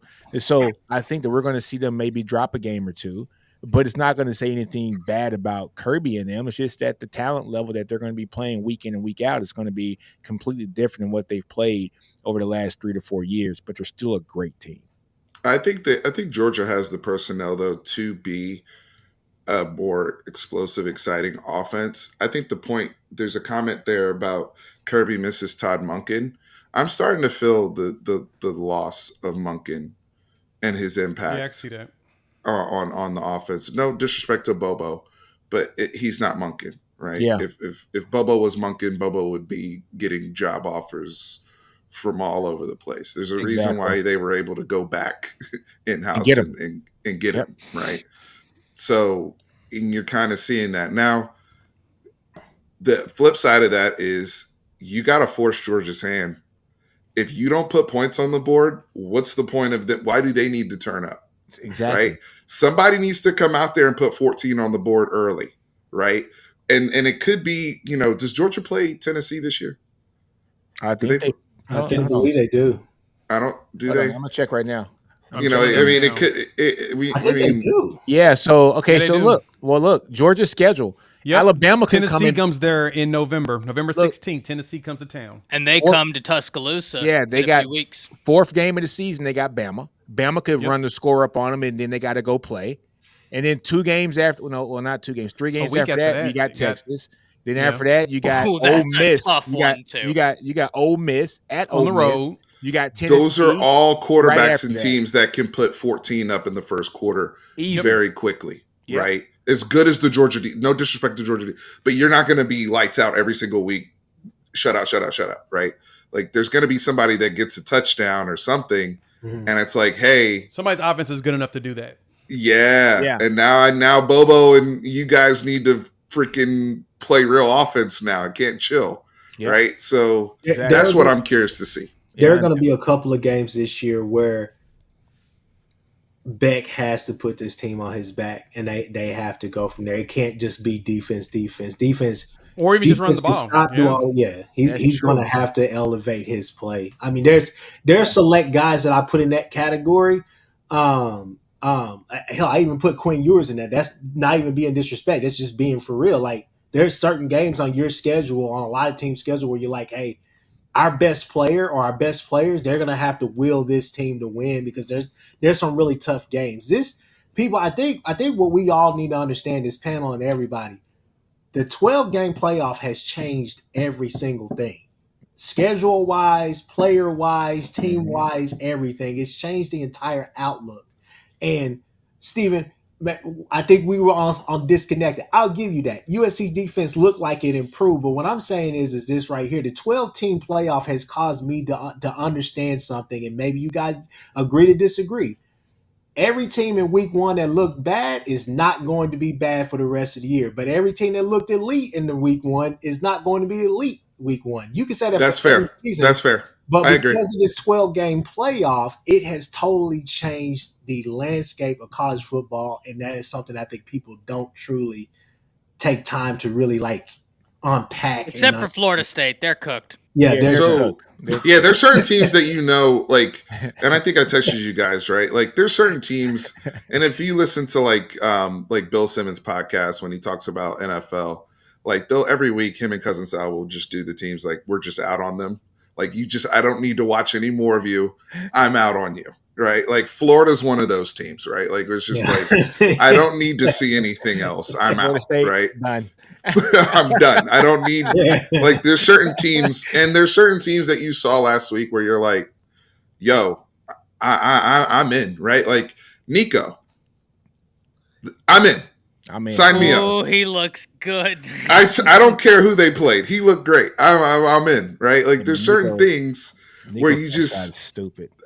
My eye don't lie to me, right? And so I'm with you, Christo, in terms of the long stretch, because I think that leads us to the last marquee game, which may be the most important game in terms of the playoff ramifications of the 12 team. Yeah, which was Notre Dame going to Texas A&M and winning at Kyle Field with those baby offensive linemen that couldn't even get their stuff together half the time. And Riley Leonard, they're playing with freshmen and sophomores on the offensive line. Dude, they had two true freshmen playing and two true freshmen and three sophomores playing with only 6 starts in between those 5 guys and went in there to Kyle Field and won that damn game.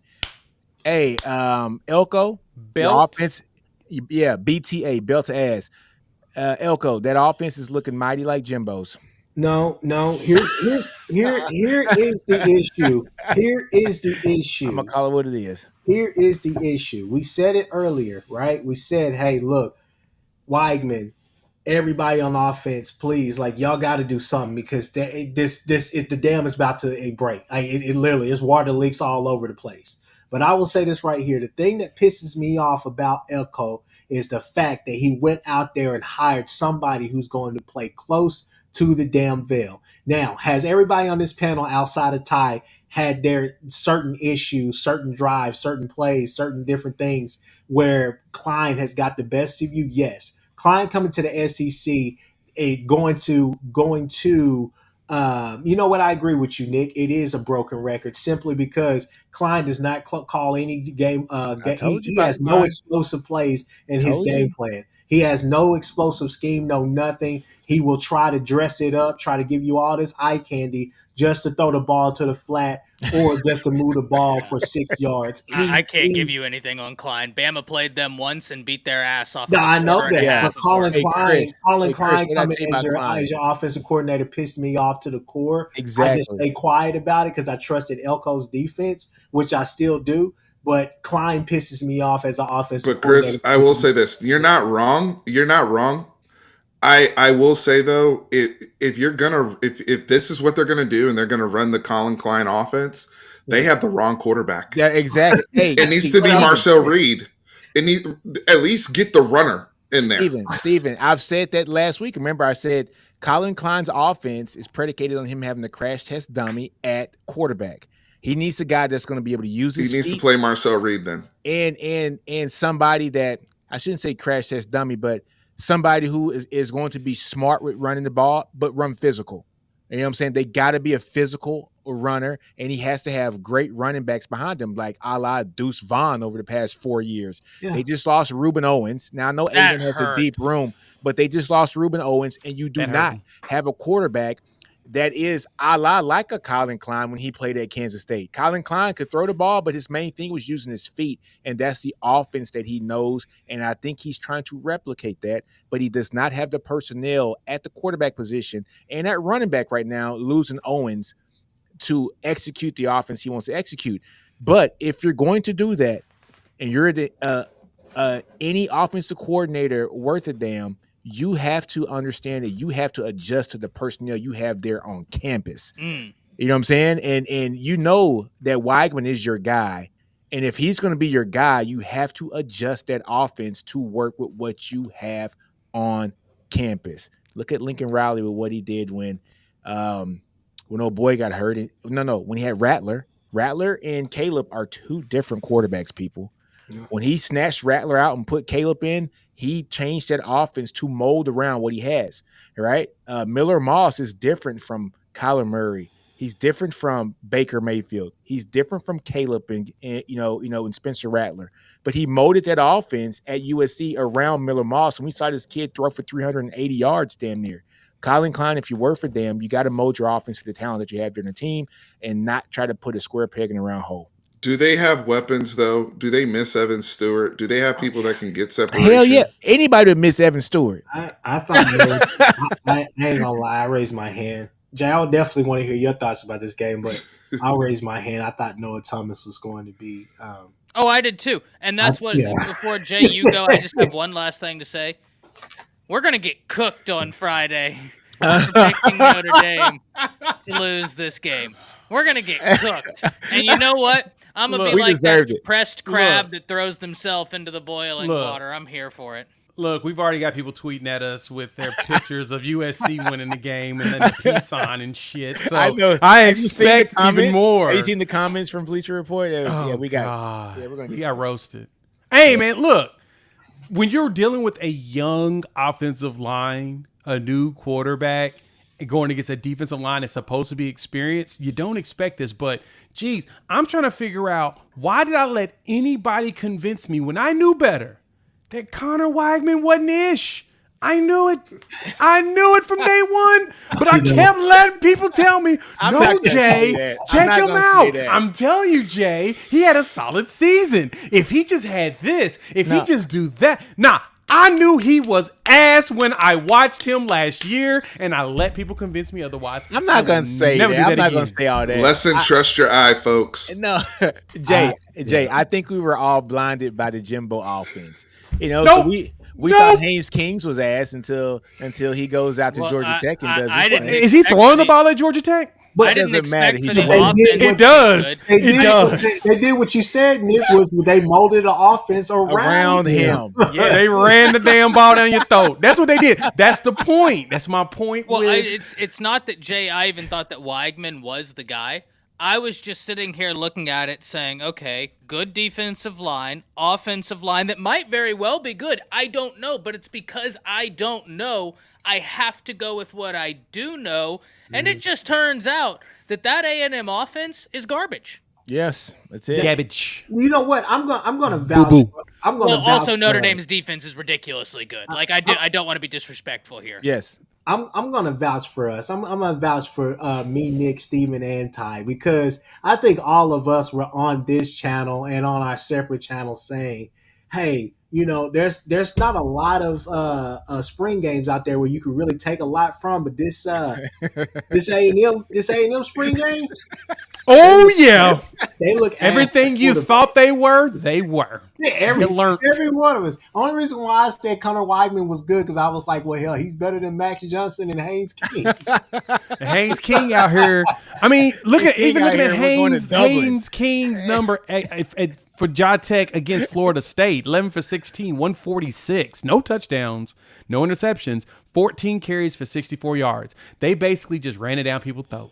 And they just had him pitch and catch every blue moon, right? Yes, of course, Georgia State, he threw for 275. But my point, once their schedule gets going, once their schedule is going to Georgia Tech, that Syracuse game, that dude might throw 100 yards. Fran Brown may have that dude in cuffs. And cuffs. You're right. I just think it's crazy. I just think it's crazy that some people had Connor Weigman in the top 5 and top 3 of quarterbacks in the SEC. I didn't see where that was coming from. I didn't understand that. There were some of these polls out here where I'm like, I don't, especially not like I didn't pay enough attention to the Colin Klein thing and really thinking about the scheme at Kansas State. Yeah, I was because now it's like, damn, Marcel Reed really needs to be the quarterback. It's a weird. Yeah, I feel so dumb now that I think. I'm just saying, like, is there ever a time that he played OU or Texas where you felt like, damn, that was an explosive play? That was explosive. You would see that against like Okie Light, and all those other teams where like Will Howard actually looked like a functional quarterback. I don't know what's going on up there. They were rotating Will Howard and the other kid, Adrian Martinez. Adrian Martinez. And then Will Howard. They had a veteran quarterback that could run like crazy on his own. Basically, you need a dude that's going to be able to create on his own without you having to make it for them, right? That's what Adrian was at the collegiate level, right? You just give him the ball and somehow he figures shit out, right? Oh my gosh, Ty, why did we let anybody convince us that Weigman was anything? Why did we do that to ourselves? Outside of Menzel, A&M has never. Hey man, put some respect on Reggie McNeil's name, man. Reggie McNeil was nasty. I still hate his. It was damn near a hand, like already a deal it just in the waiting with Riley and in Notre Dame. But you got to think Elko had to call and say, "Hey, man." Yeah, that's my. He fits Colin Klein's offense to a T. Like a Colin Klein quarterback. They were running QB power. They ran QB power, and then got robbed by the refs.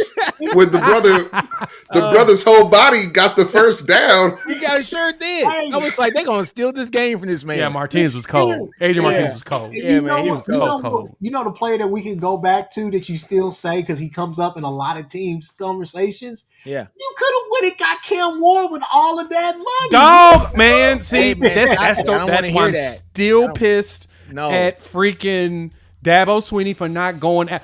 That's your quarterback.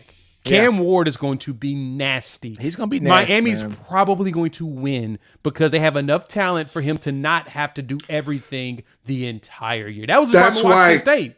That's why Cam Ward is smart, though. I'm not going somewhere with no weapons, bro. I'm going somewhere, bro. Y'all got Restrepo? Oh, my man from Oregon State Martinez coming with me too. Martinez coming through. That dude was a pain in my tight butt. end. Yeah, I got a tight end in Arroyo. Hey, Brett, he getting this cuz from Houston that runs 4.3. Bro, we good. I'm in. Sign me up 2 times. Because let's think about it. Cam Ward leaving from Incarnate Word in Houston, going up there to Washington State. He did what he could with what was around him. And he made the most of the talent around him. But the problem was, as the season went on, teams figured out how to keep it painful for him because the skills guys just weren't good enough. But like you said, Steven, he said, looked at Miami and said, AJ, guess what? Guess what team was one of the first teams to stop Cam Ward when he was in the Pac-12 last year? It was UCLA. It sure was. It was Lynn. And who's the DC at UCLA? And where's he at now? He's at USC. He's Lynn. He knows how to do it, man. Yeah, he's one of the first ones to figure him out. He's one of the first ones to figure him out. He's a good coach, man. Yeah, he's a good coach. He held him to I think 17 points, but now he's in a situation where Cam Ward's going to have games where he doesn't need to throw for 250. They're going to run the ball. That's the part. Yeah, that's Washington the point. State, he had to. Now he won't have to do that in Miami. He can get a ball to Martinez. Because let's think about it. Once you key in on Ward too much, you get a ball to Martinez. It's over. It's a wrap. It's a wrap. So that for Texas A&M, they don't have a running back right now, and because of that. That's why Weigman is not going to be any good whatsoever. That's why Riley, it was the perfect marriage. I don't know what Elko was doing to not bring his quarterback. He come off that injury, man. He probably was scared. I mean, perfect example. Notre Dame brought in Sam Hartman last year, right? He was in his 14th year in college football. So you figured he's seen every single defense ever created, and he was not that good. Like, he was not good enough to win games. So Devin Leary, that's it. So they thought that, okay, we'll bring in Riley Leonard, and then A&M's probably like, oh, he's going Notre Dame. He must be cooked because they don't have to do a very good job of evaluating quarterbacks to replace. And he's the reason why they won the game. In all fairness, Sam Howell had moments last year, just could never be consistent, which is what was crazy because he had a crazy game. I know it's just Northwestern, but he had a really good game that first game of the season. First week he looked good. That kind of set the tone. I get it. Here's some bonus content for you people. Now we get to see, and I love this for Marcus Freeman. Big fan of Marcus Freeman. This was a big win for them. Big win. On the road. This was a big win. He needed that. That's his job. Let's give some flowers to this Notre Dame defense as well. Like, they are really good. Now, Weigman and A&M's offense is ass, but like Cook and Co. Grayson McCall this year is reading defenses like Mitch Trubisky. That's hilarious. Here's the thing. And hopefully the panel will bag me up on this. Freeman, my only advice to you is this right here. You want a big game. You got Northern Illinois this week. Please, no Marshalls, no none of those games. We don't want to see you go out there and win a big game and then do what Notre Dame does best, which is go and either drop a game or play really bad. They can't afford to drop a game. No, they can't. A crap team. They got probably the easiest schedule to get into the playoffs. Yes. After this game is over, they're favored in every game left they have on their schedule. They really could go undefeated. I'd love the addition of Riley Leonard. Same with Miami. I'm just gonna be honest with you. Same with Miami. They don't necessarily have a tough schedule outside of well, you thought Florida State would be a tough game, possibly. They are going to skull drag Florida State. It's crazy because Syracuse may prove to be the tougher game out of the two. It's gonna be damaging. Hey, yo, Sergeant Duck, man, thanks for the $5 holla, man. Appreciate he that. Said Duck Dabo needs to retire. He won't change his stance in the portal. He just needs to give up and retire. Yeah, man, we already kind of addressed that. Dabo's fallen behind the times. Reminds me of Mac Brown from 2010. Yeah, man, but thanks for that, bro. Yeah, man, it's gonna be very interesting, man. Riley Leonard was a great pickup for them. A&M's probably kicking themselves in the ass for not even like taking a flyer out on him because he is the quarterback that fits a Colin Klein system. That he is that quarterback. To me, he kind of reminds me of Colin Klein when he was in school. He's like Colin Klein with a better arm. Steven also has a great point. The big miss in the portal this year for quarterbacks was Diego Pavia. Oh my God! Randy. My God! Yes, Diego was a big miss. How did that happen? Well, he walked into Auburn, beat their ass, then threatened to beat the team up in the parking lot. Like, one of the Inside Texas guys had a great little addition I saw, a little addition about Diego Pavia. They were doing their Twitter, YouTube stream, and he was talking about how much he likes them, kind of telling some stories about Pavia. And it was really interesting, but he's 100% right. That was a huge miss. That was a huge miss. They actually beat up on Virginia Tech a little. I know the game went to overtime and VTech fought back, but they jumped on them. Yeah. Vanderbilt looked like they were physical. They look like an SEC team. Yeah. Yeah. Seriously. That's what it is. And I wish I was on here last week because I was like, man, 13 and a half. That's right. You weren't here. Virginia Tech? What? That is not like I could smell it a mile away. You know when I started that was a very concerned, low spread. I agree. You know when I started getting concerned is when I looked and saw some of the additions that Vandy had made. Mm-hmm, and I wasn't paying attention all offseason because let's be honest, guys. It's Vanderbilt. It's Vandy. And then I started looking and thinking to myself, like, the only problem if you're Virginia Tech is you have no film on these cats together. Like, how are you going to defend them? Like, you're just going to have to go in there and figure it out. And that's when I started being like, I don't know. And granted, I probably still would have picked Virginia Tech to win because they were so experienced. Like, I completely understand everybody who picked Virginia Tech because they have like so much returning talent.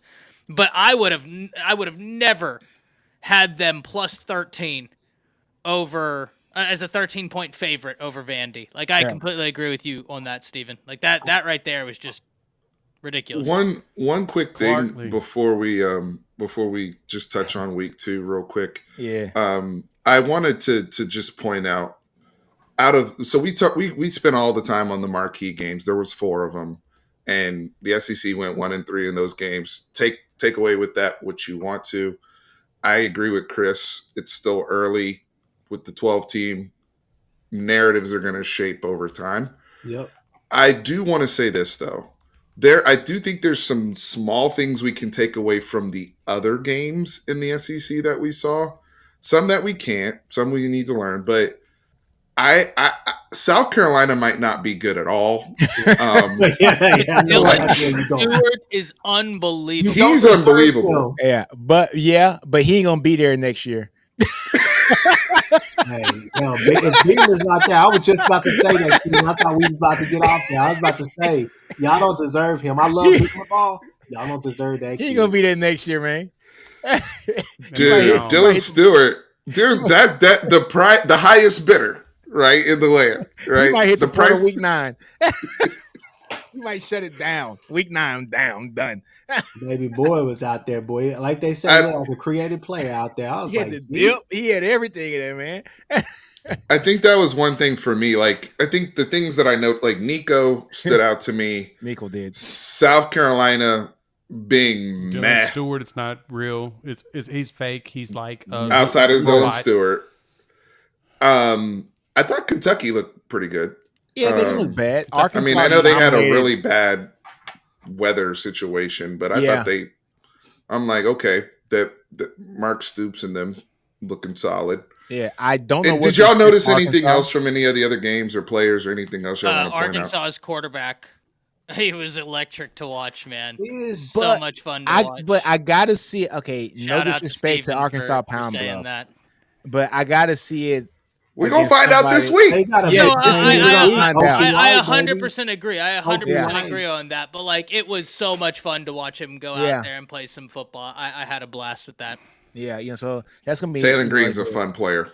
Can he throw? Do any of you guys know if he can throw? Because that's what I'm trying to figure out. Because I want to pick him this weekend, but I'm like, can this dude throw? The problem with him is, Chris, it's consistency. He can throw. He has drop in the bucket throws from a mile away. I knew the thing is his consistency. I knew he had to do something. I was like, he has to do something to be a quarterback at Boise State. But I'm like, can he throw? I know. I'm itching. I'm with you, Chris. I'm itching to pick Arkansas over Oklahoma State as well. That game smells funny to me. And the brother throw, though. Hey, I know that's for real. Me and my aunt, we were both talking. I was like, I got to ask somebody, can he throw? I've never seen him throw before. I was like, maybe I need to look him up at Boise because I was like, he didn't throw any that game. He didn't. But did y'all anything else y'all notice from around the conference? I'm kind of going through the game. Ryan Williams is not human. Ooh, yeah. Oh my God! Stop, Todd. I don't want to talk about that right now. Really Shut up, Todd. I don't want to know about. 17 years old, 2 receptions, 140 yards, 2 It's tutties. ridiculous, man. I don't want to hear about physics right now. Dude, he ain't even old enough to buy a pack of cigarettes yet. Man, I don't want to talk about that man, dog. He can't even buy a black cow yet. Oh, here's something for Ty. Auburn. Yeah, no, I mean, look, their freshman wide receivers I've never shied away from. Oh, Cam Coleman? Oh, Jesus Christ. No. He's the problem. But it's not just Cam Coleman. Perry Thompson's very good. The other freshman wide receiver they have, I don't know why I can't. He's very good. I'm not going to sit here, though, and say that Peyton Thorne figured it out yet because they played in HBCU. Yep. Right? Yep. Like they played Alabama. I will not overreact like that. And yes, Bama played Western Kentucky, but for my real football guys and gals out there, Western Kentucky's defense is not good. We know what Western Kentucky is. Western Kentucky's is supposed to be offense, they've always had really solid offensive scheme, right? Even if they don't have players, the scheme they employ is solid. So I can't even say I learned a bunch from Alabama's game, but no, I will not shy away at all from saying the freshman wide receivers at Auburn are a problem. They're great. TJ Finley negates any scheme that Western Kentucky has. That's pretty true. Are we sure about that? I'm not gonna lie, man. Like it wasn't as terrible as I thought it would be with him. But you're right, man. Like they really did try and scheme some stuff up for him. When I was going back, they ran a bunch of mesh trying to get guys open. But Bama's new defense is kind of very interesting. I don't know if y'all really watched it. I think that they're going to have a different package. Essentially what they did is they had a wolf, 2 bandits, and a defensive tackle. As opposed to when you think of a 4-2-5, you think of having, in Texas terms, a Jack and X linebacker and then 2 defensive tackles. Bama basically had 2 Jack linebackers and an X linebacker and a defensive tackle for most of that game. Quay Rousseau was flying around right? Like so I wonder, and Steven, I bring that up because I wonder if they were like, we don't worry about y'all running the ball between the tackles. You have a running back who's smaller, shiftier outside the tackles. We're going to go very light up front with a lot of athleticism, sideline to sideline, to negate anything that Finley can do experience-wise. But we'll find out more about Bama this week against USF. That veer and shoot offense is going to be a fun test for these young defensive backs, especially with the tempo they run. Y'all owe them a lick. Y'all play this week? USF. Okay, yeah. Y'all owe them a lick. Oh, no, I want to see them beat the hell out of them. But but I'm also very excited because Golish comes from that Heupel veer and shoot. Yep. And I'm so happy that at least our young defensive backs get don't get me wrong, if there's a Tennessee fan listening, yes, Tennessee's veer and shoot is exponentially more dangerous because you have a better quarterback who doesn't stare down receivers, and they have better wide receivers as opposed to USF. Yep. When I was watching the All-22 today, their quarterback has a tendency to stare down receivers, and we just saw what Keon Sabb did in this vision and break coverage as opposed to pattern match. But at least it's good tempo. Look at you. It's good tempo. Hey, you know what? Ole Miss, they won, what was it, 76-0? Yeah, Dart right. Put up how many yards in the first half? Like 7,452. It was ridiculous. What roughly, just under 7,400, about 6,900. Yeah, 905. That's what it was. You were close. That's what it was. They got a pretty, like a pretty light schedule for the first 4 weeks, man. I want to see what this team's going to do in about 4 weeks at Kentucky. But they beat the doors off Furman. There's nothing really to kind of look at. Usually, when you look at their next game, which is going to be Middle Tennessee, usually they're pretty decent. But I just want to look. They barely got past Tennessee Tech. Lane is going to beat the hell out of these teams. Yeah, he's going to, and then he has Wake Forest, the dog shit, Tennessee. But yeah, Kentucky's going to be the first real test, I think, for them. I think they'll blow the doors off South Carolina. And then LSU is going to be the real test. I think they're going to be 6-0 prior to going to LSU. And that's going to be their real test. Does that team get moving? Does the mojo keep going here for 6 weeks? And then they just have us just a crazy slugfest in week 6, right? You know what I'm saying? So I want to see what Lane's going to do. There's a lot of pressure on him this year. He's paid a lot of money for those guys in the portal. They got a good squad that should be very competitive here for the back half of the season. Well, I have another. Oh, go ahead, Ty. No. Because mine was a throwaway comment. By all means, please. I think. You guys play Houston this week, right? Yep.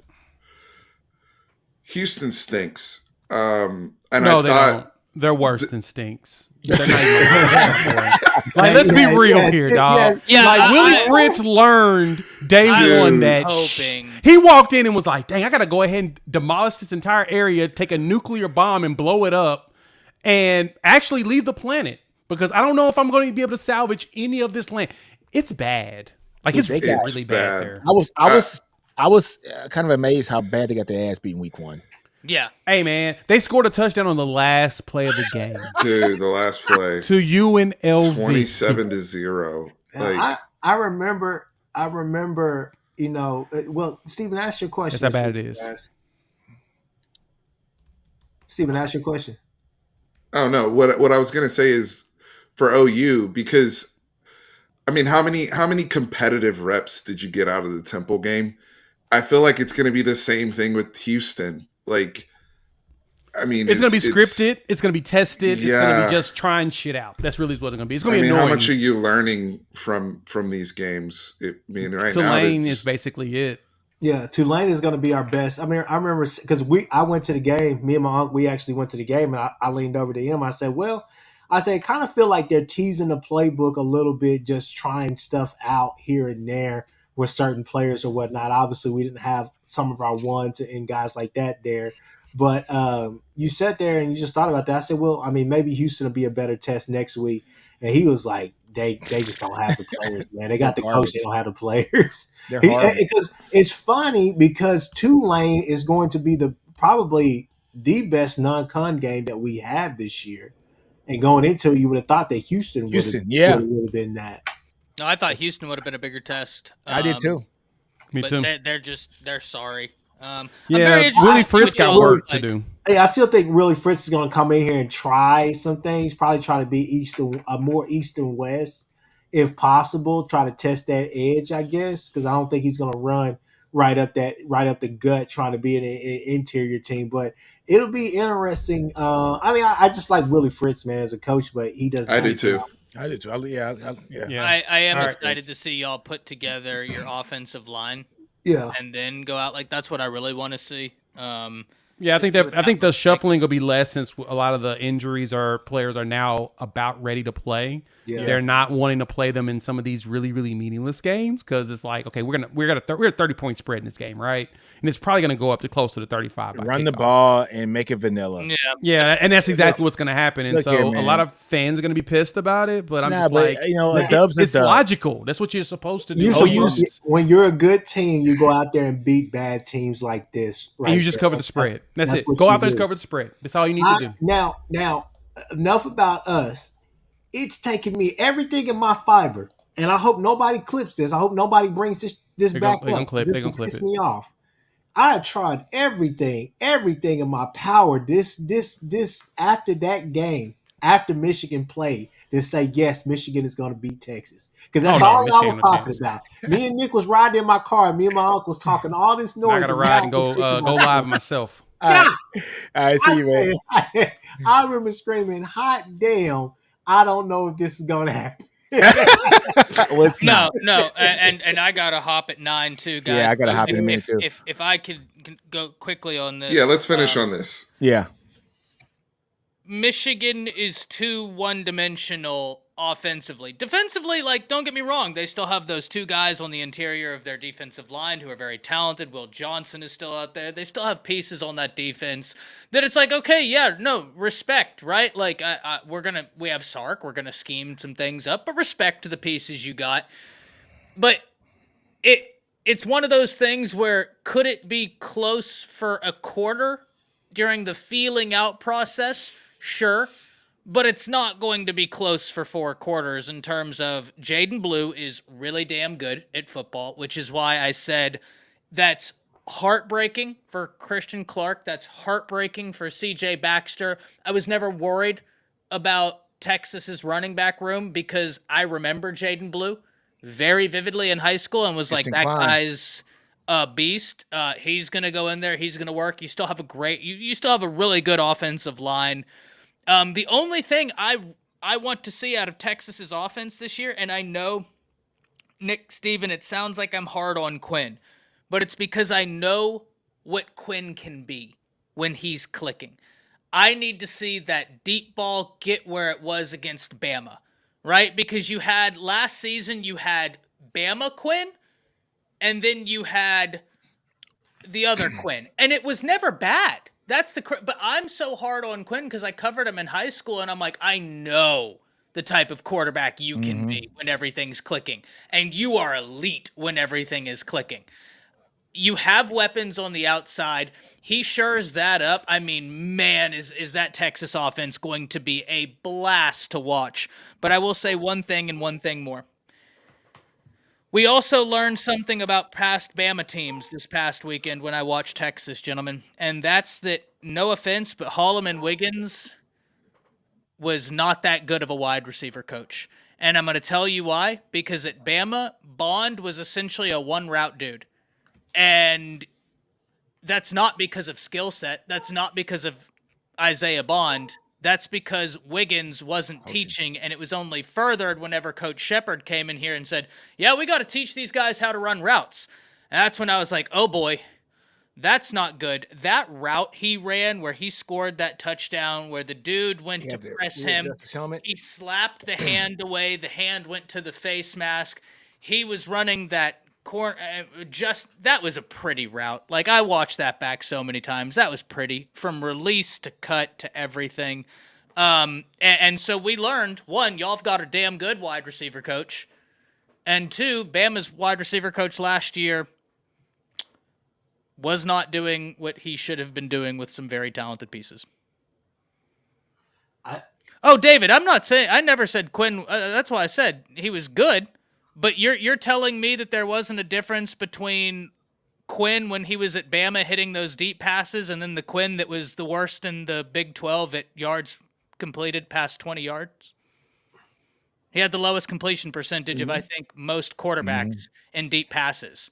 Like, you can get mad at me for saying that, but that's like saying air is necessary. And he had Xavier Worthy, A.D. Mitchell, and Jordan Whittington. You might not like air, but you need it. Three guys that are starting in the NFL right now. My only critique of Quinn this year, y'all know I always go crazy on Quinn, but my only critique is, dude, stop running. Like, stop doing that, because you have a bad knack for that. And I know you're looking down the field, I know you're trying to make a play, and sometimes you do pick up yards, but either you end up hurt or it's a turnover. Like, that's whenever he starts turning the ball over is when he's trying to scramble for no reason. He had one bad rep with that this past game. 100%. It pissed me off. It did too. It pissed me off. I was just like, hey, Quinn, you can't do that. He's turnover prone whenever he starts trying to, I guess, improv sometimes with that. And that's the only thing that kind of bothers me about Quinn, is that he's still making that same mistake. I'm like, dude, you should have learned last year when you got hurt. Stop running. Like, you don't have to run. You guys, Sark is scheming something up for you. Maybe the pocket is collapsing or this and that. Just throw it away, but don't get in traffic and try to make something happen. Hey, Chris, I think in that play, I watched it 3 times already now, is Quinn got greedy. Yeah. There were so many other plays. I think Quinn got greedy in that play. And this is, maybe I'm just have my burnt orange, like glasses on. Maybe it's him saying, all right, we're going to blow the hell out this team. I just want to see if I can make this throw. And maybe that was it. Maybe not. Right. But his ball security last year was pretty decent. He only threw Stephen, 4 interceptions, 5 interceptions. Okay. So 6 interceptions last year. Not bad. 22-6 is not bad. Yeah, it's not bad. It's not bad at all. Not bad. So I think in this first game, I think it was, let me see if I can make, he got greedy. He got greedy. That's going to be some film starts from like, dude, take the under. Like, you can't do that shit against Michigan. I just, and like I said, I have my reservations about him, but the only one that's really loud at this point is just that right there. I'm like, hey, kid, in my opinion, just looking from my side, you're either turning the ball over or you're getting hurt. Don't do that, because you're costing. I don't see him doing that against Josiah Stewart and Mason Graham and those guys. I think good point. He'll make it. I mean, I think he'll either eat the play, which is what you would want to just be. Hey, next play. Especially when we're already at the 27-yard line or wherever we were on the field, we have points. Just eat it, dude. It's not.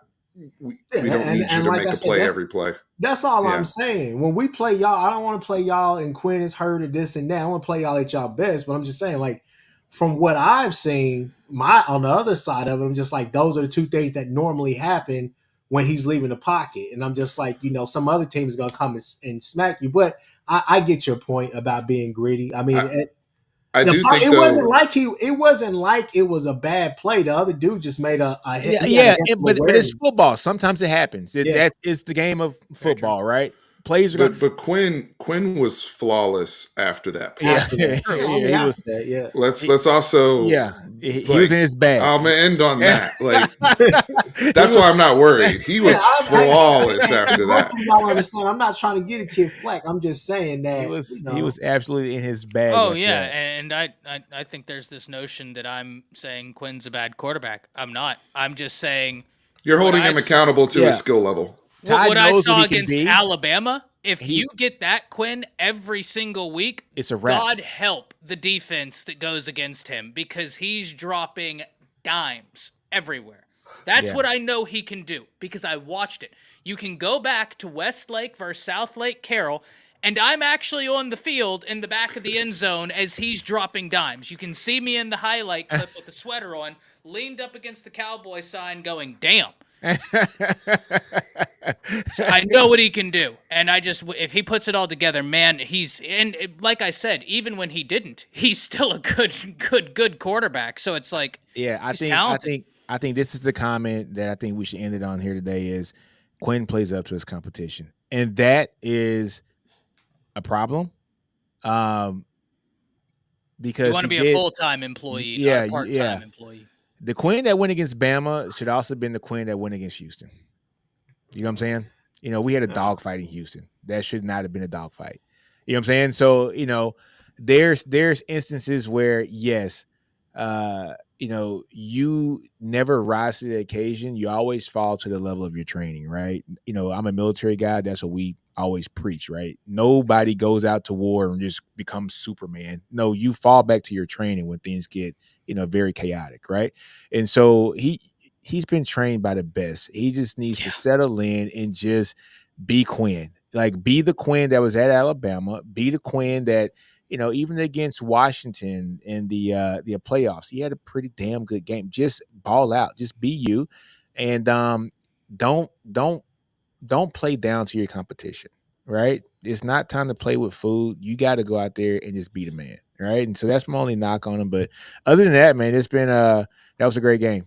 Great game. I'm taking you all over Michigan on the Friday stream. I'm going to go ahead and rip off that Band-Aid. Yep, same here. Well, here. It'll be exciting to talk about it on Friday. I know y'all got to run, but got to head out, dude. This is a good show. Yeah, man. Football's here, y'all. Yeah, me and Chris had a good scrap today. That's how you know football really back. We hadn't scrapped all year. You, bro. You know I love you, but don't come at me with that. Man. Hey, man. It's all love, bro. And I'm going to send Billy Napier out to sea on one of those Viking ships, and we're going to bury him. That was pathetic. The passion was it's there. All you know good. what I'm saying? All right, we out, man. We out here 2 hours, man. We out. Deuces. All right, y'all. All right, fellas. Yeah, man. Good show.